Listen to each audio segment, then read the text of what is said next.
सात्संगतजी मोठ्या प्रेमाने बोलूया. धननिरंकारजी. सात्संगतजी, जीवनात सद्गुरूचा आधार खूप महत्वाचा आहे. कारण सद्गुरू म्हणजे असा गुरु जो फक्त ज्ञानी नसून स्वतः ज्ञानाचा अनुभव घेऊन तो आपल्यापर्यंतही पोहोचवतो. सद्गुरूच आपल्याला आध्यात्मिक मार्गावर चालण्याची योग्य दिशा दाखवतात. त्यामुळे आपले जीवन अधिक सुंदर बनते. सद्गुरूच आपल्याला आत्मज्ञान, आत्मसाक्षात्कार आणि मुक्तीकडे घेऊन जातात. तेच आपल्याला ब्रह्मज्ञान देऊन भवसागर पार करण्यास मदत करतात. आपल्या जीवनातील दुःख हे सुखामध्ये त्यांच्यामुळेच बदलतं. आपल्याला तक्रारीऐवजी कृतज्ञता शिकवतात. त्यामुळे आपले जीवन आनंदी आणि सार्थक होते.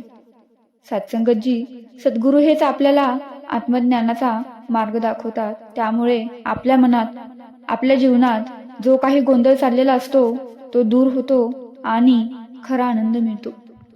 तेच आपल्याला या सुखदुःखाच्या भवसागरातून पार नेतात.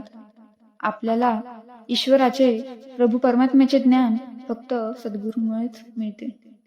त्या ज्ञानामुळे आपल्या जीवनातील सर्व समस्यांवर मात करता येते. त्या ज्ञानाची आपल्याला प्राप्ती झाल्यावर जीवन अगदी सूर्योदयासारखे तेजस्वी होते. सद्गुरूच्या शिकवणीतून आपल्याला मानवतेची सेवा, प्रेम यांची शिकवण मिळते. ते आपल्याला मनुष्य म्हणून कसे जगावे हे शिकवतात. सात्संगतजी, सद्गुरूच आपल्याला नामस्मरण आणि सत्संग यातून आध्यात्मिक बळ देतात आणि त्यामुळे आपण कोणत्याही संकटावर मात करू शकतो. ते रणरणत्या उन्हामध्ये आपण सावलीसाठी एखाद्या झाडाचा शोध घेतो आणि त्या झाडाचा आसरा घेतो, तेव्हा कुठे आपला उन्हापासून थोडा बचाव होतो आणि विश्रांतीचा सुखद अनुभव आपल्याला घेता येतो. तसंच सात्संगतजी, जेव्हा आपण जीवनात एखाद्या बिकट वाईट परिस्थितीत सापडतो तेव्हा सद्गुरूच्या आधारामुळेच आपल्याला सुखद विसावा मिळतो. सात्संगतजी, जसे एखादे छप्पर कोसळण्याच्या बेतात असेल आणि अशा वेळी आपण त्याला खांबाचा आधार दिला तर ते छप्पर कोसळणार नाही, त्याचा बचाव होईल. तसेच आपल्याला सद्गुरूचा आधार विचलित होऊ देत नाही. सद्गुरू आपल्याला जीवनाच्या प्रत्येक पावलोपावली चांगले जीवन जगण्याची शिकवण देतात. माणसाने माणसाशी माणसासारखे वागणे याची शिकवण देतात. इतरांशी प्रेम करायला शिकवतात. त्यांची निस्वार्थपणे सेवा करायला शिकवतात.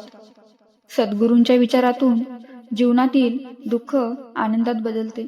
मनातील नकारात्मक वाईट विचार दूर होतात आणि मनाला शांती मिळते.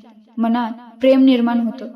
कठीण परिस्थितीत जर आपण सद्गुरू काय करतील असा विचार केला तर योग्य मार्ग सापडतो. त्यांचे शब्द आणि जीवनशैली आपल्याला प्रेरणा देतात. चांगले जीवन जगायला योग्य ती दिशा दाखवतात. सद्गुरूंचे विचार ऐकल्याने, सत्संग केल्याने आपल्या मनातील नकारात्मक विचार बदलून सकारात्मक विचार मनात येतात, ज्यामुळे कर्मेही आपोआप सुधारतात आणि जीवनात आनंद येतो.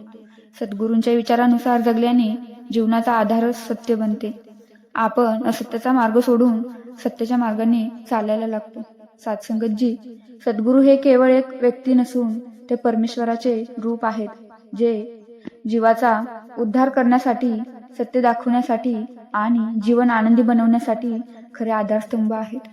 सद्गुरूमुळेच आपण स्वतःची आणि या प्रभू परमात्म्याची ओळख करून घेऊ शकतो.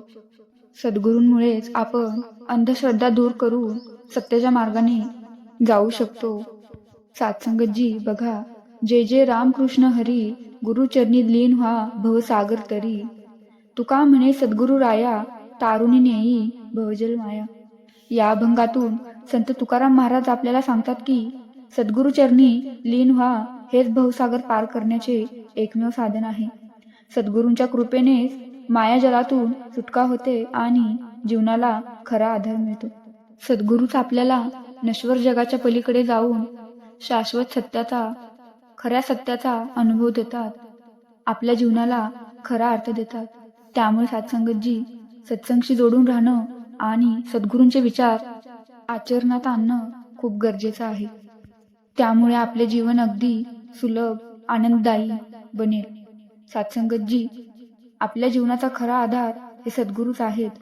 जोपर्यंत आपल्यावर सद्गुरू कृपा टिकून आहे तोपर्यंत आपल्याला कोणत्याही अडचणीतून अगदी सहजपणे मार्ग काढता येतो. सात्संगतजी, मोठ्या प्रेमाने बोलूया. धन निरंकारजी.